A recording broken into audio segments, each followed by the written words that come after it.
You ask Tiger to solve. This deals with linear equations with one unknown.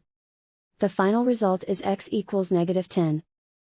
Let's solve it step by step. Group all x terms on the left side of the equation.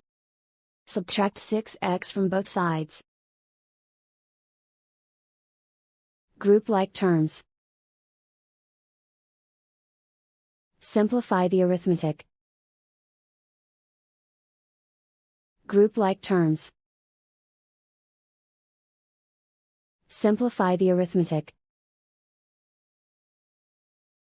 Group all constants on the right side of the equation.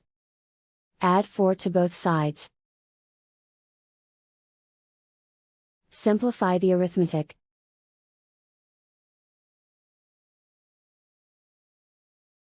Convert the x into a positive number. Multiply both sides by -1. Remove the ones.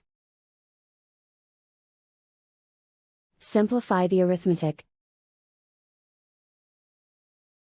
And so the final result is x equals -10.